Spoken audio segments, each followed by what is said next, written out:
Bonjour, Patrick, végétosphère, j'espère que vous allez bien. Aujourd'hui, une plante éminemment sympathique, on l'appelle l'hymnanthe, plante aux œufs pochés. Si vous voulez en savoir davantage sur cette mignonne, c'est tout de suite sur végétosphère. N'oubliez pas le petit pouce bleu, n'oubliez pas de vous abonner. Shall we begin?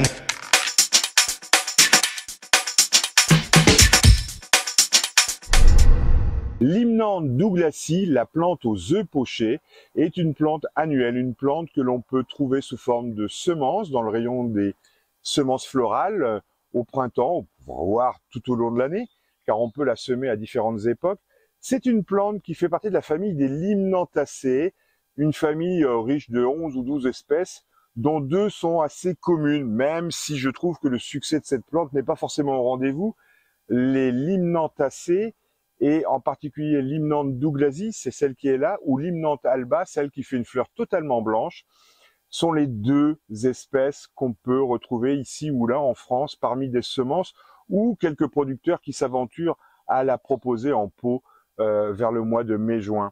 Effectivement, cette plante originaire d'Amérique du Nord, de l'Oregon, de la Floride, est originaire particulièrement, l'écosystème sera particulièrement humide. C'est presque une prairie humide, c'est presque un marécage. C'est pas pour autant qu'il faut la cultiver tout le temps les pieds dans l'eau, parce que ça, elle va pas apprécier spécialement. Mais en tout cas, c'est son lieu de prédilection, c'est effectivement l'écosystème d'origine. En ce qui concerne le nom, l'étymologie, l'hymnanthe veut dire littéralement une fleur des marais, si on revient aux origines grecques. Cette petite plante mellifère, qui attire donc véritablement les abeilles, est du premier intérêt pour le jardin et les potagers en général. D'autant plus qu'elle a un truc en plus, c'est qu'elle va attirer bien des auxiliaires. Alors la coccinelle évidemment, parce qu'elle peut être aussi attaquée de temps en temps par des pucerons, donc la coccinelle est forcément au rendez-vous, mais pas que pour manger des pucerons. Et on a aussi un autre auxiliaire qui est moins connu, moins pratiqué, mais qui est vraiment très très intéressant car il est polyphage, il est capable de manger différents insectes parasites de nos cultures. Je voulais vous parler de la chrysope. Donc l'hymnanthe accueille les chrysopes et les coccinelles, ce qui fait que donc cette plante est intéressante dans un potager parce que là, si elle accueille ces auxiliaires, on peut considérer que dans votre jardin, il y aura beaucoup moins de petites bestioles qui vont vous embêter au niveau des cultures potagères. En ce qui concerne la culture, culture facile en pot, en bac. Alors, compte tenu de sa végétation, certes rapide, mais pas très virulente, elle peut pas faire le poids à côté d'un géranium ou d'un surfinia. Ce sont des cultures en bac avec une certaine distance. On peut l'associer à des alices, on peut l'associer à du Sanvitalia, mais il faut avoir, je dirais, un espace vital nécessaire à cette plante pour qu'elle ne se fasse pas recouvrir. Sa végétation est modeste, c'est une plante qui va faire 10 à 15 cm de haut, un peu à l'image d'un pissenlit.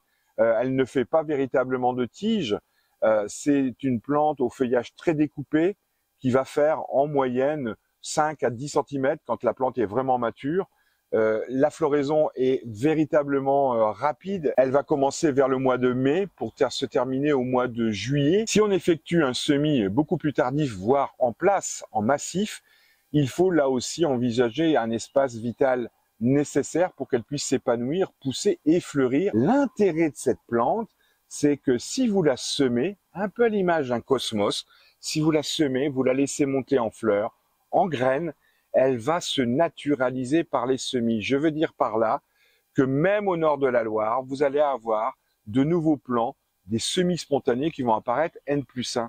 Et c'est là l'intérêt des limnanthes, c'est que globalement, si ce n'est pas une véritable vivace, c'est une annuelle qui a cette capacité, à l'image des cosmos, de se ressemer. Donc, on va pouvoir retrouver des limnanthes d'année en année, à condition de ne pas remuer le sol, de ne pas retourner, de ne pas bêcher littéralement cet endroit.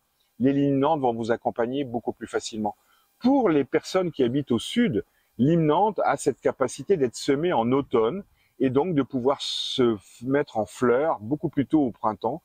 Il est possible dans les régions douces de garder la plante en hiver en feuilles, ce qui n'est guère possible au nord de la Loire, vous l'aurez compris. Pas de toxicité pour cette plante qui est véritablement sympathique. En ce qui concerne la fleur, il y a un léger parfum très très très subtil, il faut vraiment mettre le nez dedans pour le sentir, ça va pas embaumer le jardin, c'est pas possible compte tenu de la taille de la plante et des fleurs. Voilà pour les limnanthes, les œufs sur le plat, une plante qui réclame un peu de fraîcheur, du soleil, mais pas du plein soleil en pot avec des risques de ne pas être arrosée.